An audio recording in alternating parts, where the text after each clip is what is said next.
Well, good afternoon, everyone. And let me welcome all of you to this special media briefing on the two very important visits, incoming visits to India. As you all know, Honorable Prime Minister of Bangladesh will be visiting India in the next few days, and thereafter, Honorable Prime Minister of Australia.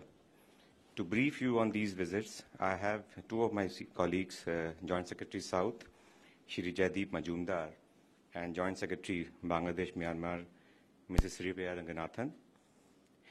What I proposed in terms of organization of a special briefing is that I'll be requesting Joint Secretary BM, Mrs. Sripriya Ranganathan, to deliver her opening remarks on the visit of Honorable Prime Minister of Bangladesh first. And thereafter, I will be requesting Joint Secretary South, Shri Jaideep Majumdar, for his remarks on the visit of Honorable Prime Minister of Australia. Afterwards, I will open the floor for question and answers, and you can ask questions on both the visits, both Bangladesh and Australia, and I will, of course, be in the good hands of both my colleagues, Joint Secretary South and Joint Secretary BM, for responding to your questions. We, of course, will follow the same rule that we have for these briefings, one question each for all of you, and with these very brief remarks, I would like to request my colleague Sripriya to address you on the incoming visit of Honorable Prime Minister of Bangladesh. Sripriya, you have the floor. Thank you, Sudhakar. Good afternoon to all of you. The Prime Minister of Bangladesh, Her Excellency Sheikh Hasina, will be visiting India on the 7th to the 10th of April, that is beginning tomorrow. The visit will be at the invitation of the Prime Minister of India. This will be Prime Minister Sheikh Hasina's first bilateral official visit to India in her current term, which began in 2014. She had, of course, participated in the BRICS BIMSTEC Outreach Summit in Goa in October last year. At the working level, both the government of India and the government of Bangladesh have been working very hard on the implementation of decisions taken during Prime Minister Modi's visit to Dhaka in June 2015. We expect that during this visit, we will be able to take stock of this progress that has been made on implementation, and that the two Prime Ministers will also give us directions on the nature of cooperation over the next few years. I think none of you here is really a stranger to the India-Bangladesh relationship, so you know that the relationship is really strong and really vibrant today. This is central to our overall neighborhood first policy as well as our Act East policy. And we have, over the past few years, made very tangible and concrete progress in almost all areas of the bilateral relationship. This covers areas such as security, border management, power, energy, people-to-people contacts, connectivity, and so on. Our political leadership has been meeting at very, very regular intervals, and this has helped us a great deal also in carrying forward this relationship. I'll just give you some very brief background information, again pertaining to the bilateral relations. Currently, our trade is around $6.5 billion, of which Indian exports is about roughly 5.8 billion. Both exports and imports have been increasing over the past few years. Total Indian investments in Bangladesh are today more than $3 billion, with many leading Indian companies already having set up or in the process of setting up their facilities and operations in Bangladesh. And there is a great deal of enthusiasm for further such investment in Bangladesh. Our development cooperation partnership with Bangladesh is something in which we take a great deal of pride. We have already extended highly concessional loans amounting to $3 billion to Bangladesh, and we are hopeful that in the upcoming visit we would be extending another substantial loan. And the implementation, or rather the execution of projects under these two lines of credit have been a very positive story. We are also, the other aspect of development partnership is really the training and capacity building that we do, and we have over the past few years trained over 2,000 civil servants, military personnel, scientists and so on of Bangladesh and India. Turning to the actual visit, I will quickly take you through the main elements of the program. Prime Minister Hasina will be arriving tomorrow. Around noon. She will, as she is a very, very special guest, she will be staying at the Rashtrapati Bhavan at the special invitation of the President of India. The main day of engagement is Saturday, the 8th of April, and she will accordingly be given a ceremonial welcome at the forecourt of Rashtrapati Bhavan on that day. She will then go to Rajghat and proceed from there to Hyderabad House for talks with the Prime Minister, followed by the usual press statements, exchange of agreements, and some a small ceremony at which there would be, the two Prime Ministers would be jointly launching a few initiatives, cross-border initiatives, and a few small projects that we are doing in Bangladesh. Prime Minister will then host a banquet lunch for her. The two Prime Ministers will also jointly participate later in that afternoon at a very special event to honor the martyrs of the 1971 Liberation War of Bangladesh. That ceremony will be at the Manekshaw Center. Prime Minister Hasina will also be having discussions with the Honorable President, Vice President and other leaders. On the 9th of April, which is Sunday, Prime Minister Hasina will go to Ajmer to offer special prayers. She returns to Delhi the same day and will attend a dinner hosted in her honor by Rashtrapati Ji, which will also be attended by senior members of her own entourage and eminent personalities of India who are involved in strengthening the bilateral relationship. On the 10th, which is Monday, she will be the guest of honor at a business event being organized by the Ministry of External Affairs with the 3 apex chambers of commerce. She will then attend a reception in her honor by the India Foundation. She returns to Bangladesh in the afternoon of the 10th. Some of the main outcomes that we are looking forward to during this visit.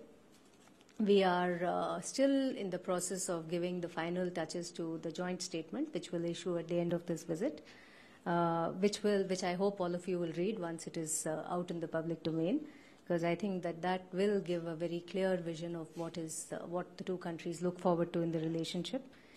We are expecting to sign over 20 agreements. These are meaningful agreements in ICT, in science and technology, cyber security, defense, development partnership, trade and investment, shipping, bus services, mass media, and so on. As I already mentioned, we will be launching three services, bus service, which will be connecting two cities of India and Bangladesh, train services, again involving West Bengal and Bangladesh. On the oil and gas front, we have embarked on a very, very new and very positive approach. Tangible outcomes, which we are looking forward to, are the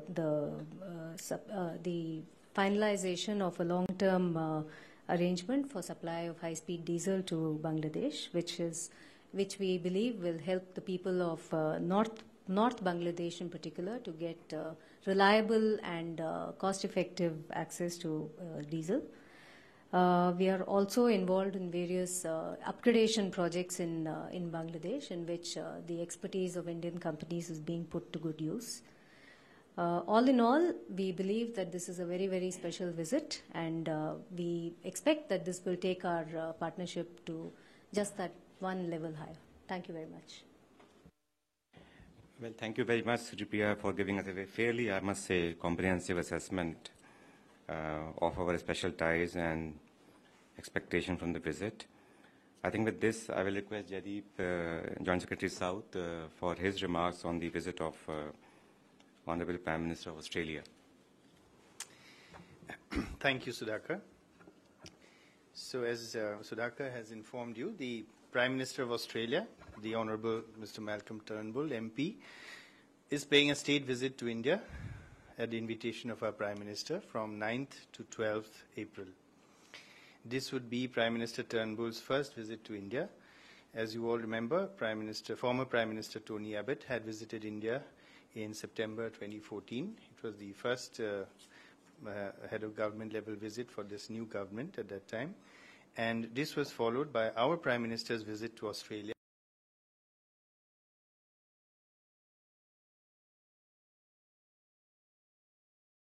Substantive meeting, 20 summits, both in Antalya and in Hangzhou.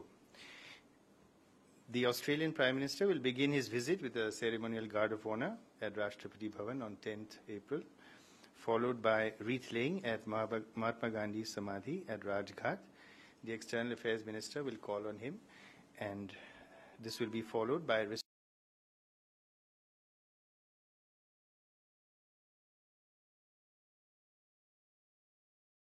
Minister will host a Australian Prime Minister and his delegation. Prime Minister Turnbull will also visit Mumbai, where he will meet the Governor of Maharashtra and attend several events, including an interaction with key business leaders and an energy roundtable. As you are aware, India-Australia relations today cover a very wide canvas, stretching from defense and security cooperation to environment, water management, sports, energy, and education. This visit will build on the work done since the visit of our Prime Minister in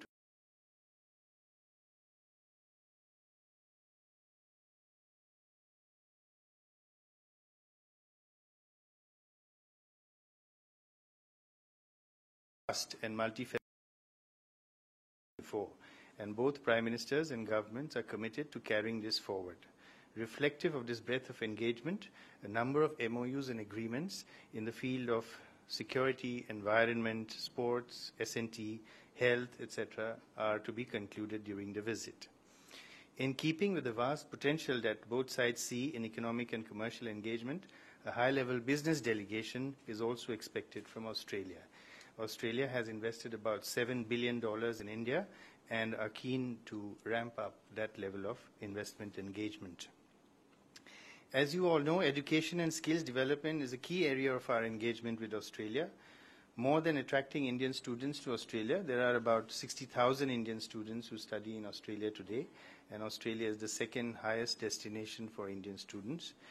This also encompasses cooperation between educational institutions in both countries, joint research, tie-ups between government and non-governmental entities in India with technology centers in Australia.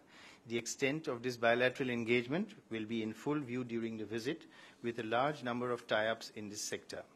A high-powered delegation from the education sector of Australia will also be accompanying the Australian Prime Minister, as well as the Education Minister of Australia will also be visiting at this time. Cooperation in renewable energy, clean coal and biofuels will also feature during the visit. I'm open to any questions that you might have. Thank you. Well, thank you very much, Jaideep, for your comments on the incoming visit of the Honorable Prime Minister of Australia. I think with this, I would open the floor for question. As I mentioned, you can ask question one each on Bangladesh and Australia. If necessary, I will collect some questions, and then I'll request my colleague to respond. So I'll begin. Yes.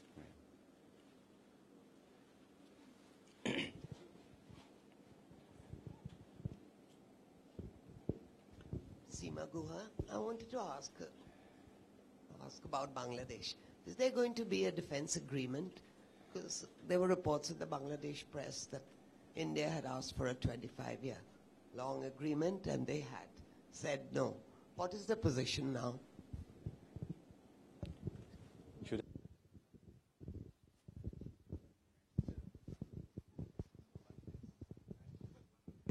I'll focus first on the right side, and I'll certainly come back to the left side also. Yeah, ma'am, my question is, what's the status of the talks on TISTA, and why hasn't there been any forward movement? Is it because of the lack of agreement between the central government and the government of West Bengal? On this side.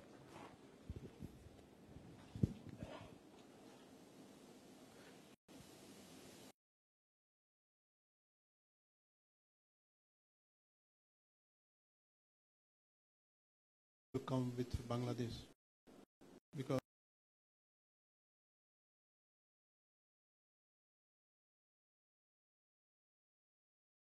so what is our position?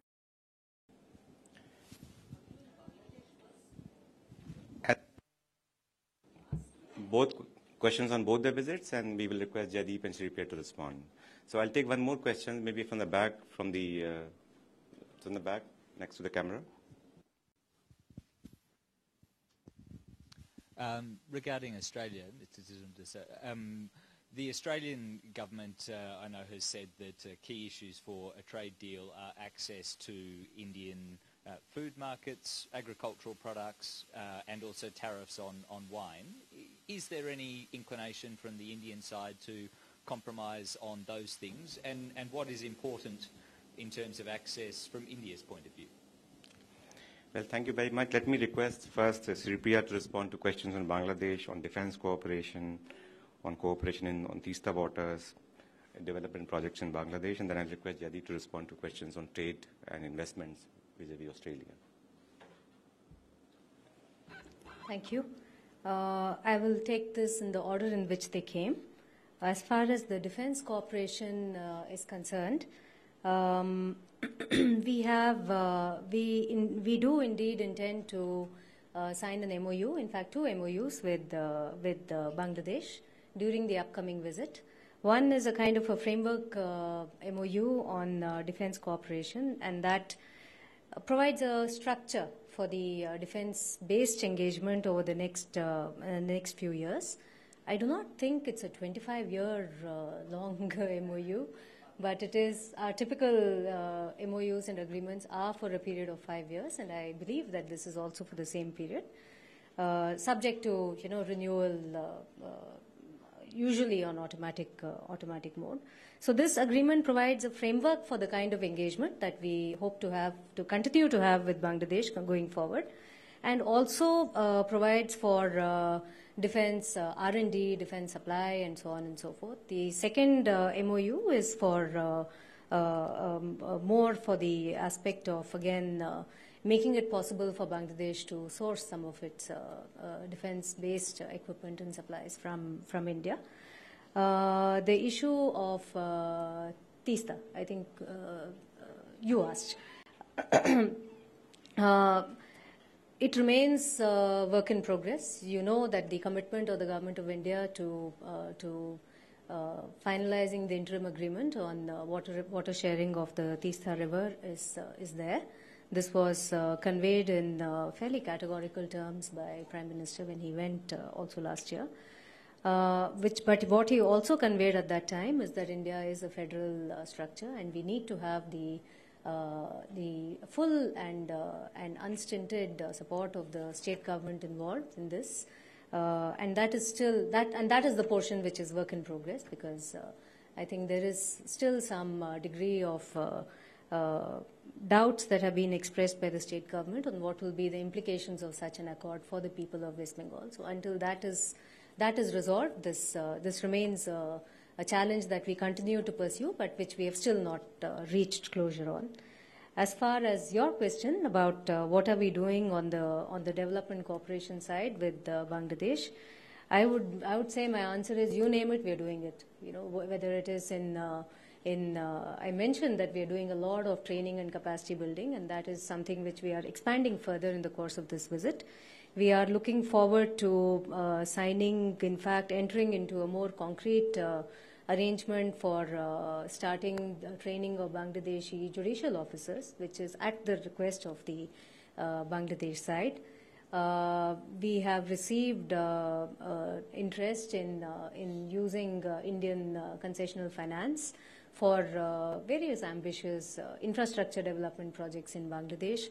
Also, some projects which are in the social sector, education, healthcare, and so on. This is something which we would very much be prepared to support from our side. Thank you. Thanks, Sripriya. Jaideep, would you like to respond to the question on trade and investment and market access issues in agriculture? Yes, as you know, both India and Australia are pursuing a comprehensive economic cooperation agreement for some time now. Although we do not foresee negotiations on the arrangement to happen during this visit, but both Prime Ministers will definitely confirm the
Can you pass? And then you. My question is for Jaideep, pertains to Australia. Australia has been one of the countries that has raised its voice about its concerns about terrorism at high seas, specifically piracy. There are also other concerns because these are the most important shipping lanes as far as the oil tankers are concerned.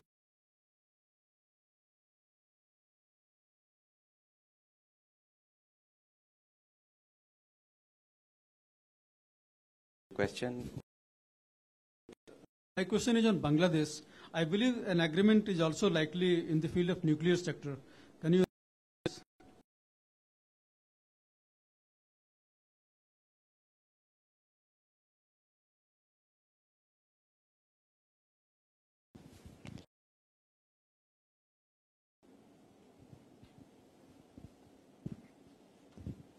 My question is also on Bangladesh. Yeah.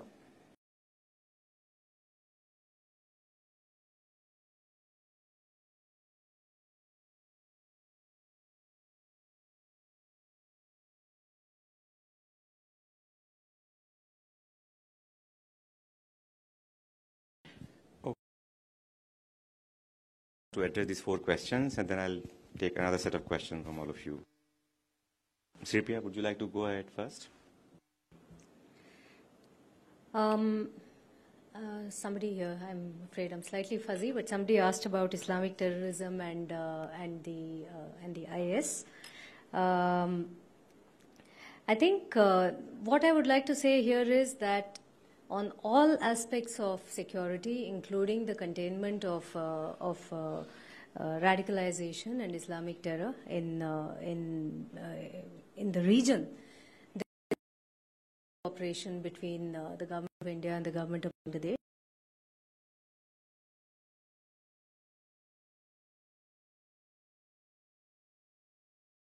All the way began a few years ago and which we are persisting with. The Home Minister of Bangladesh was here in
covered under an aspect of again capacity building, because I think what we have to offer is really the expertise that we have built up over time. So we are very happy to share that with our friends in Bangladesh, and this again is something which has been happening for a while and which we hope to put in.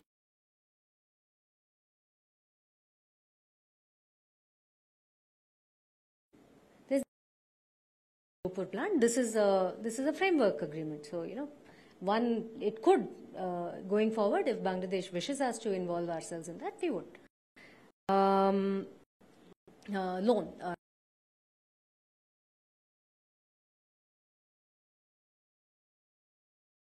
In progress.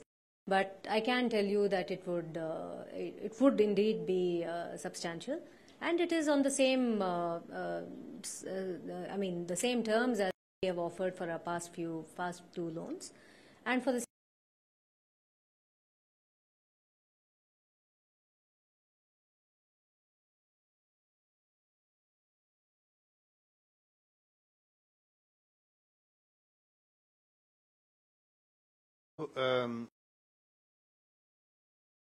Australia is a key Indian Ocean littoral state. Association.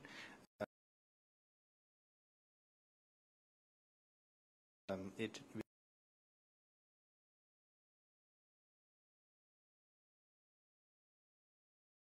communication safe and secure, and we see a lot of potential for enhanced maritime cooperation in that direction. We already have quite a robust joint exercises, naval exercises called AUSINDEX, which we shall continue this year and give it greater dimension and with more projects embedded in it. So yes, the short answer is yes, we have good security cooperation on the maritime. Both sides are very keen.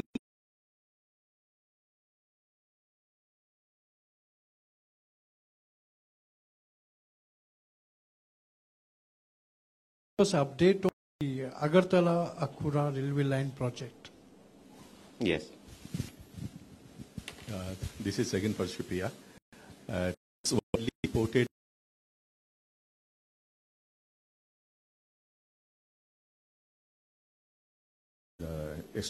this attending the bilateral talks in the Hyderabad House and